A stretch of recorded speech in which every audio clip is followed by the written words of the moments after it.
नमस्कार, मैं हूं विवेक रंजन और आप देख रहे हैं टीसीएच। वीडियो के अंत तक बने रहिएगा क्योंकि आपके सवाल और जवाब जो आप हमसे पूछते हैं वो भी इस वीडियो में हैं। लेकिन शीतकालीन सत्र संसद का शुरू हो चुका है और उससे पहले प्रधानमंत्री ने कुछ बात रखी है। उसमें विपक्ष को नसीहत देने से लेकर के तमाम चीजें हैं। और प्रधानमंत्री जब बोल रहे थे संसद के बाहर तो ये लग नहीं रहा था कि उनके पास भी संसद की गरिमा जैसा कुछ है।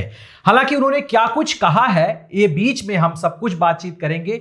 सीधा चलते हैं, हमारे साथ है शिव कुमार पांडे सर। संसद का शीतकालीन सत्र शुरू हो रहा है। नरेंद्र मोदी संसद की गरिमा, संसद के संस्कार विपक्ष को सिखा रहे हैं और उनके भाषण में लगातार अहंकार का मैदान नहीं बनना चाहिए, ड्रामा नहीं, डिलीवरी होनी चाहिए, नीति पर जोर देना चाहिए, तमाम ये चीजें वो बोल रहे हैं। क्या उन्हें अपना दौर नहीं याद आ रहा है? नरेंद्र मोदी की खासियत यह है कि वो जो खुद करते हैं वो दूसरों पे डाल देते हैं। वो सबको गरिमा सिखाते हैं लेकिन किसी गरिमा का कभी पालन नहीं करते हैं। संसद में अक्सर होते नहीं हैं, आखिरी टाइम पे जाते हैं, लंबा सा भाषण देकर फिर निकल लेते हैं। बाकी सब बातें तो बाद में करेंगे। पहली बात करते हैं कि नरेंद्र मोदी की पार्टी संसद में क्या करती रही है। अरुण जेटली बड़े नेता रहे हैं और बहुत लोगों का यह मानना है कि अरुण जेटली की वजह से ही आज नरेंद्र मोदी इस कुर्सी पर बैठे हुए हैं। अरुण जेटली का एक बयान है, जब भारतीय जनता पार्टी लगातार संसद को परेशान कर रही थी, संसद को चलने नहीं दे रही थी और पत्रकारों ने पूछा कि आप संसद को क्यों नहीं चलने देते हैं, तो अरुण जेटली का बयान है। और उस समय सरकार यूपीए की थी, अरुण जेटली और भारतीय जनता पार्टी विपक्ष में थे। उस समय अरुण जेटली का बयान यह है कि संसद को चलाना सरकार का काम है। नरेंद्र मोदी और उनकी सरकार विपक्ष की कोई बात सुनती नहीं है। विपक्ष को ताना मारने, विपक्ष के बारे में घटिया बातें करने, विपक्ष के बारे में अपमानजनक बातें करने में इनको बड़ा मजा आता है। मैं पिछली संसद का एक उदाहरण अधूरा दूं। इन्हीं के एक सांसद जो है वो दानिश भाई को क्या क्या कह के गए हैं उसी संसद में। जी, विधोड़ी साहब ने क्या क्या कहा था।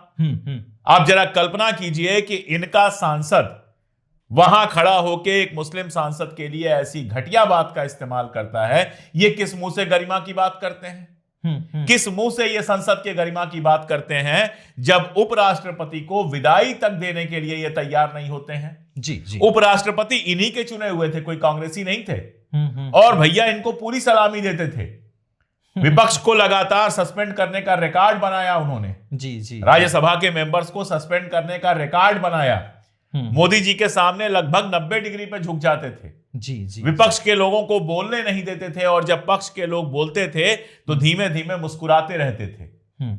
उनका जरा सा दायां बायां मामला हो गया तो न केवल उनको उपराष्ट्रपति पद से हटाया गया बल्कि जो संसद की परंपरा है उसके तहत उनको विदाई तक नहीं दी गई। और ये भाई साहब बात करेंगे गरिमा की बात, ये बात करेंगे कि संसद की मर्यादा रखी जाए। जी। नरेंद्र मोदी जी, मर्यादा इस बात में है कि विपक्ष के नेताओं से मिलकर बात कीजिए, उनकी बात सुनिए। एक छोटी सी बात आखिरी कह के फिर आपका अगला सवाल लेता हूं। जी। युद्ध जैसी स्थिति पाकिस्तान से बन गई थी, ऑपरेशन सिंदूर को लेकर बड़ा शोर मचाया जाता था। उस समय सर्वदलीय बैठक हुई।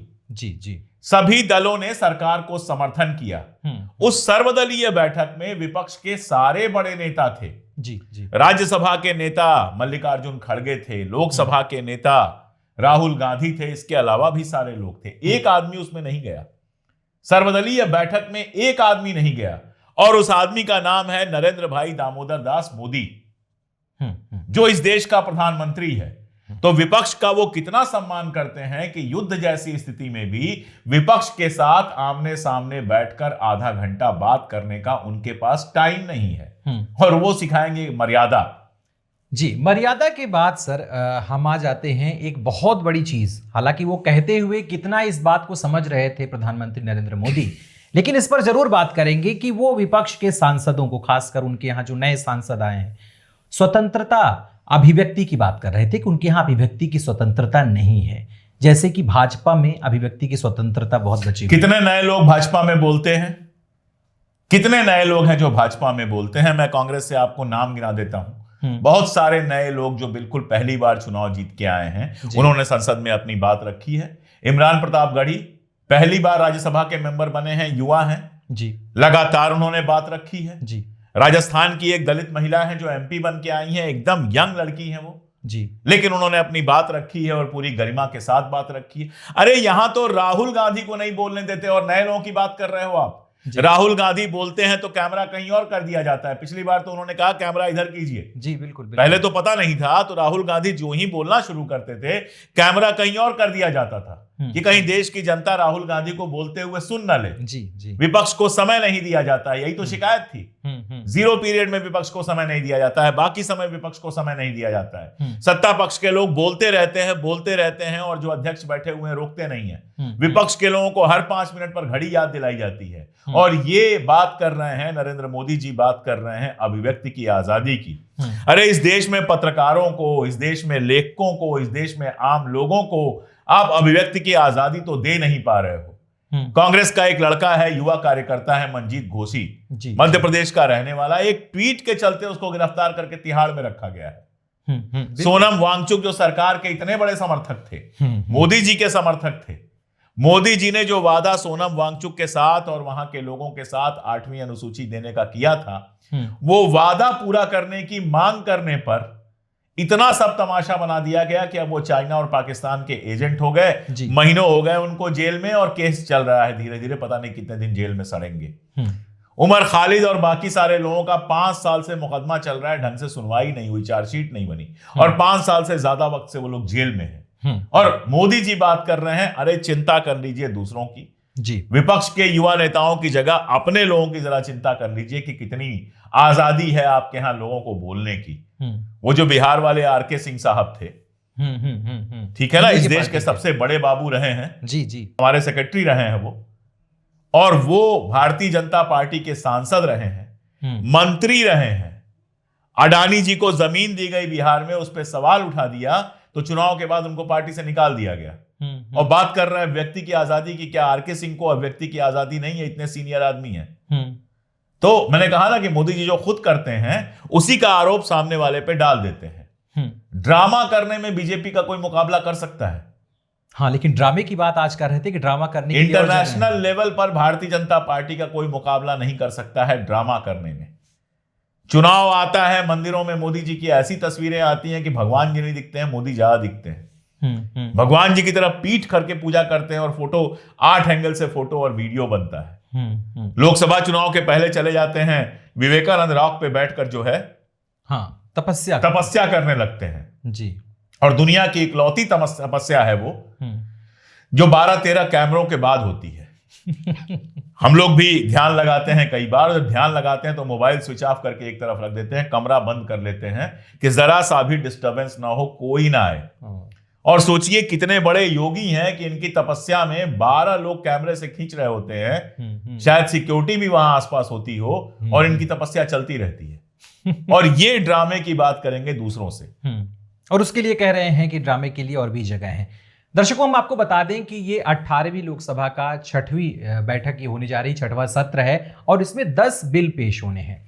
दैनिक भास्कर की एक रिपोर्ट ये भी बता रही है कि इसमें महाभियोग भी लाया जा सकता है चुनाव आयुक्त के खिलाफ, और कुछ महत्वपूर्ण बिल हैं जिसमें एटॉमिक एनर्जी बिल है, हाईवे बिल है, नेशनल हाईवे बिल है, और उसके साथ साथ सबसे महत्वपूर्ण है कि संविधान का 131वां संशोधन बिल भी इसमें लाया जाएगा।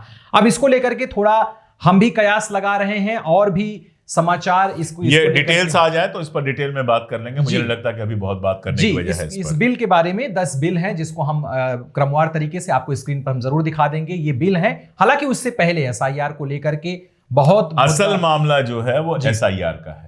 एसआईआर का मामला कोर्ट में भी फंसा हुआ है जी। कल अभिषेक मनु सिंघवी ने जिस तरह से बहस की है एसआईआर पर, बहुत क्लियर कर दिया है कि चुनाव आयोग अपनी सीमा से बाहर जाके काम कर रहा है। कॉन्स्टिट्यूशन ने उसको जो अधिकार दिया उसको राष्ट्रीय स्तर पर एसआईआर करने का अधिकार नहीं है, ये उन्होंने संविधान से सिद्ध किया। नागरिकता साबित करने का उसके पास कोई अधिकार नहीं है, वो नहीं है नागरिकता साबित करने वाला। इसके अलावा भी बहुत सारी चीजें उन्होंने दी।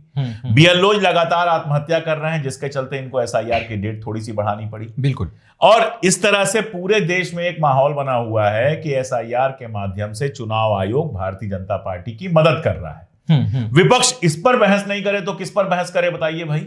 नरेंद्र मोदी जी दिन में कितनी जैकेट बदलते हैं उस पर बहस करे, नरेंद्र मोदी जी के चश्मे के मॉडल पे बहस करे, राम जन्मभूमि पे बहस करे, किस चीज पर विपक्ष बहस करे? अगर आज लोकतंत्र के सामने सबसे बड़ा मुद्दा एसआईआर है, तो एसआईआर पे आप बहस क्यों नहीं होने दे रहे? विपक्ष क्या मांग रहा था? सोना चांदी मांग रहा था? विपक्ष क्या मोदी जी से कह रहा था अपनी कुर्सी खाली कर दीजिए, थोड़ी देर हम बैठ जाएं? विपक्ष तो कुछ ऐसी मांग कर नहीं रहा था।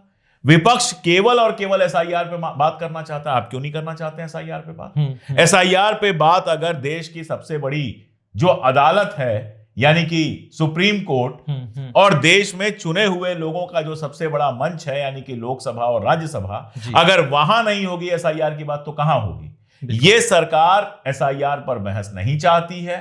ये सरकार नहीं चाहती है कि विपक्ष के नेता एसआईआर पर इसको नंगा करें, इसकी साजिश का खुलासा करें। सिर्फ इसलिए जो है संसद नहीं चलने दी जा रही है, लोगों को इजाजत नहीं दी जा रही है बोलने की। और असल में ये विपक्ष के अभिव्यक्ति के अधिकार का उल्लंघन है। हाँ, जिस अभिव्यक्ति की बात नरेंद्र मोदी कर रहे थे, और खासकर सर इसमें एक चीज और हम थोड़ा सा जानना चाहेंगे कि प्रधानमंत्री का भाषण जो शुरू में हुआ सत्र चलने के पहले, और सत्र स्थगित हुई, कल के लिए स्थगित हो गई है।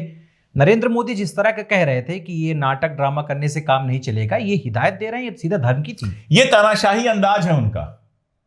उनका कोई मुखालिफत करता है तो वो ड्रामा है जी। और वो कहते हैं तुम्हारी भैंस कोई छुड़ा ले जाएगा तो वो ड्रामा नहीं है। वो जो है सन्यासी की तरह ड्रेस पहन के तिलक लगा के पूजा करने पहुंच जाए तो वो ड्रामा नहीं है जी। लेकिन संसद में कोई उनसे सवाल पूछ ले तो ड्रामा है। जिंदाबाद मुर्दाबाद लगता रहे तो कोई दिक्कत नहीं है, मोदी मोदी नारा लगता रहे, हाउडी मोदी होता रहे, विदेश जाए तो जबरदस्ती सबके गले पड़ जाए, जबरदस्ती हाथ मिलाएं, कहीं उंगली दिखाएं, दो लोग बात कर रहे हो ताकि फोटो अच्छी मिल जाए, तो वो सब ड्रामा नहीं है। ड्रामा संसद में है सवाल पूछना। ये भाषा है प्रधानमंत्री की। प्रधानमंत्री से सीनियर सांसद बैठे हुए हैं। मल्लिकार्जुन खड़गे प्रधानमंत्री से पहले से संसद में हैं, और भी कई लोग हैं जो प्रधानमंत्री से पहले से संसद में हैं। ये ड्रामा सिखाएंगे? ये भाषा है प्रधानमंत्री की? ये सबको साथ लेकर चलने वाले व्यक्ति की भाषा नहीं है। ये ऐसे व्यक्ति की भाषा है जो विपक्ष चाहता ही नहीं है। अरे जो कांग्रेस मुक्त भारत की बात करता हो, जो विपक्ष मुक्त भारत की बात करता हो, उसको लोकतांत्रिक कैसे कहा जा सकता है? कल कांग्रेस कहे कि भाजपा मुक्त भारत चाहिए, हमको जेडीयू मुक्त भारत चाहिए, हमको सपा मुक्त भारत चाहिए। मैं कहूंगा कांग्रेस तानाशाही कर रही है।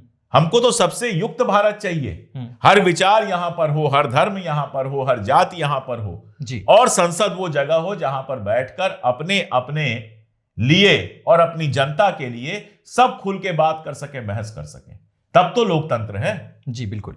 इस तानाशाही को लेकर के, और 20वीं सदी के तानाशाह जैसी किताब आपकी आई है, हम उसको छोटा सा ले लेते हैं कि कुछ लोगों ने कमेंट कर दिया है कि 21वीं सदी के तानाशाह की भी बात करिए। कब करेंगे उसको?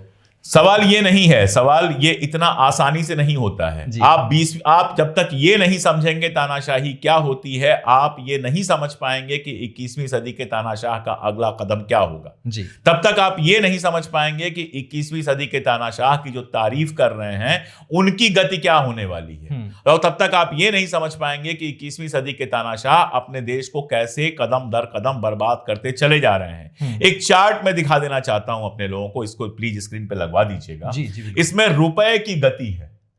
नेहरू जी के समय कहां था रुपया और मोदी जी के समय कहां रुपया आ गया। और इसके बावजूद मीडिया अगर कह रहा है कि देश प्रगति कर रहा है और तरक्की कर रहा है, तो तानाशाही किस तरह से काम करती है वो समझना बहुत जरूरी है। और इसीलिए मैंने किताब जो लिखी वो 20वीं सदी के तानाशाहों पर लिखी जी। 21वीं सदी पर जब वक्त आएगा तो मैं लिखूंगा, लेकिन मैं फिर कह रहा हूं कि 20वीं सदी की तानाशाही को समझना जरूरी है ताकि आप 21वीं सदी के तानाशाह की मुखालिफत करने के लिए खुद को तैयार कर सकें। हाँ, और उसे महसूस कर सकें। हम दोनों तरफ से सवाल जवाब लेते हैं, आपके सुझाव भी लेते हैं, और चलते हैं, सिलसिला शुरू करते हैं आपके सवालों का।